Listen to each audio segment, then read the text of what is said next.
जोहार दोस्तों, एक न्यू वीडियो में आप लोगों का स्वागत है। वर्तमान विधायक शिल्पी नेहा तिर्की जबरदस्त भाषण दे रही है दोस्तों, तो लीजिए वीडियो में देखिए। और हमारे महागठबंधन दल के सभी समर्पित कार्यकर्ताएं और उपस्थित हमारे यहाँ पे तमाम समर्थक गण,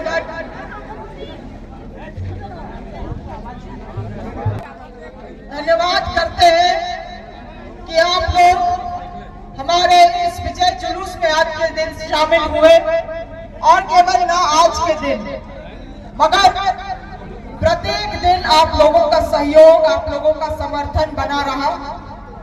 और यही कारण है कि इतने भारी मतों से दोबारा हम लोग यहाँ पे विजय हुए हैं मानव विधानसभा में।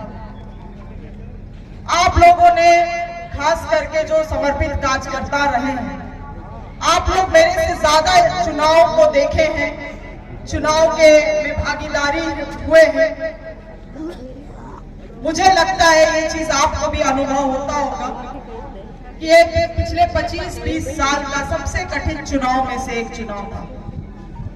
जिस तरह से आवेग, धन बल का प्रयोग किया गया, जिस तरह से कई झूठ को लगातार नए झूठ को परोसने का कोशिश किया गया।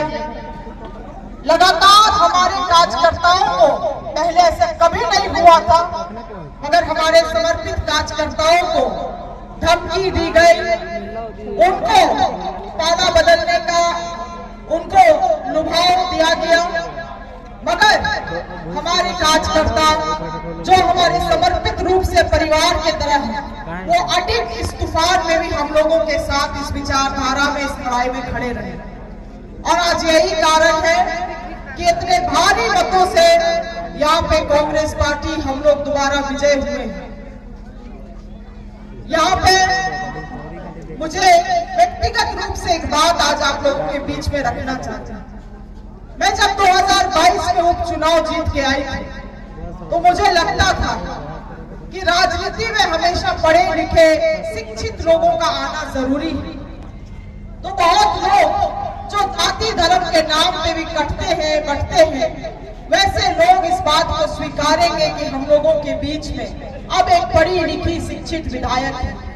मेरे 2-2.5 साल के कार्यकाल में हम लगातार इस चीज को ध्यान रखें कि हम कभी भी किसी जाति धर्म में किसी का भेदभाव ना करें।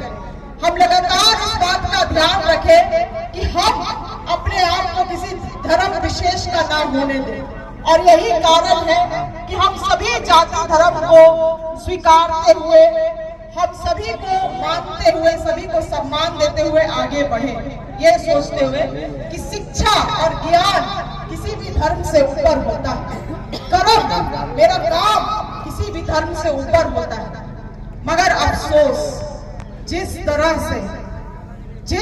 से इस चुनाव में धार्मिक ध्रुवीकरण करने का कोशिश किया गया, यह दिखाता है कि आप कितने भी शिक्षित हो, आप कितने भी समाज के लिए अच्छे हो, मगर आखिर में केवल समाज को लोग बांट के ही राजनीति करना चाहता है।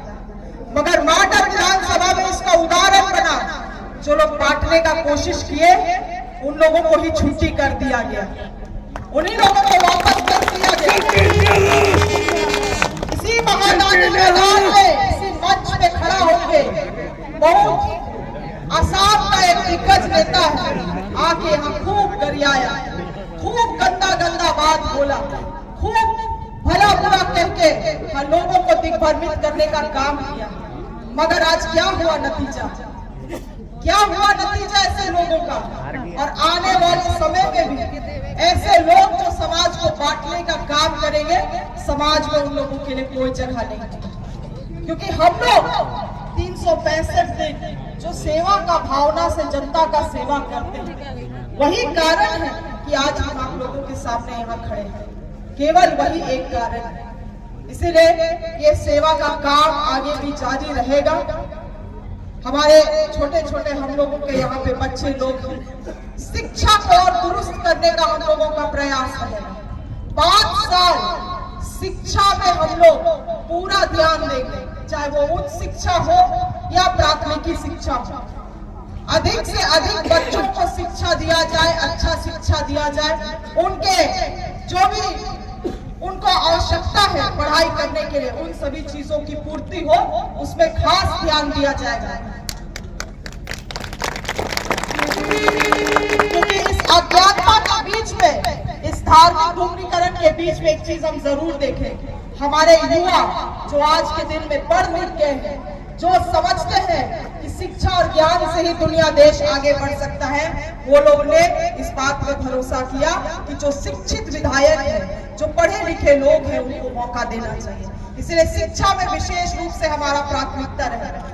महिलाओं का इस चुनाव में बहुत बड़ा भागीदारी रहा।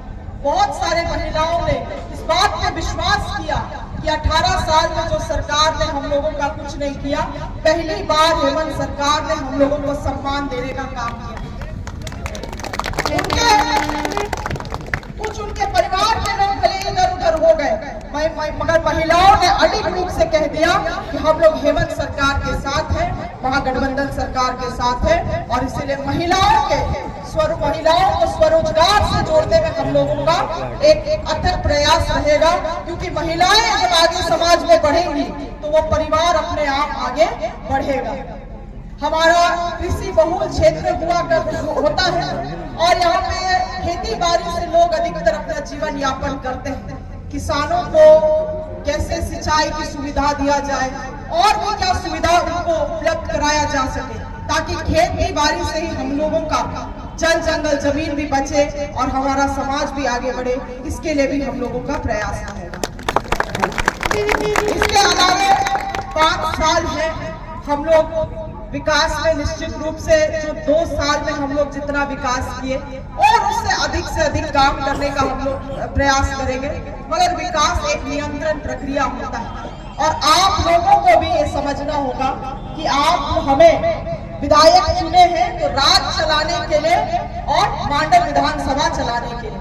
छोटे छोटे चीजों के लिए हमारे जनप्रतिनिधि हैं, हमारे अध्यक्ष जी हैं, हमारे जितने भी ये कार्यकर्ता हैं, उनसे सहयोग ले और हम अपने कार्यकर्ताओं को भी कहेंगे कि 5 साल लगातार कैसे हम लोग सिस्टम का उपयोग करते हुए जनता को अधिक से अधिक सरकार का लाभ हम लोग दिला सके, इसके लिए भी समर्पित रूप से हम लोगों को काम करना चाहिए। कोई भी लोग जो हम लोगों को वोट दिए हैं या हम लोगों को जिताए हैं बहुत भरोसा और विश्वास के साथ, इसीलिए अब ऐसा नहीं है कि जीत गए हैं तो जीत ही तक हम लोग सीमित हैं। यहाँ से हम लोगों का जिम्मेवारी और बड़ा है और जिम्मेवारी के कारण अगर किसी जनता का एक छोटा फोन भी जाता है किसी चीज के लिए, तो उसको हम लोगों को गंभीरता से लेने की आवश्यकता है। ये सभी कार्यकर्ताओं को इस चीज को हम कहेंगे। अपना लीडर का जितना ज्यादा से ज्यादा कार्यकर्ता हाथ बटाएगा उतना अधिक से अधिक जनता का सेवा हम लोग कर पाएंगे। अन्यथा क्या होगा कि बहुत एक ही चीजों में हम लोग उलझ के रह जाएंगे। इसीलिए कार्य करने का ढंग, तौर तरीका, शैली आने वाले समय के साथ हम लोगों को बदलना है। और आखिर बात यही कहेंगे कि जितने लोगों ने भी अपना विश्वास इस पार्टी में रखा, विश्वास हमारे कार्यशैली में रखा, उसके लिए तहे दिल से सभी जाति, धर्म और वर्ग के लोगों को, सभी लोगों को धन्यवाद करते हैं। आने वाले 5 साल में आप लोगों का विश्वास, भरोसा इसी तरह से बना रहे ताकि अधिक से अधिक हम लोग काम करने सके। यही कहते हुए अपने बातों को हम यहाँ समाप्त कर रहे हैं और चाहेंगे कि सुरक्षित आप लोग अपने अपने स्थल में लौट जाइए। और सभी को जोहार, धन्यवाद। अगर मेरी वीडियो अच्छी लगी तो चैनल को सब्सक्राइब, लाइक, कमेंट कर दीजिएगा। जोहार।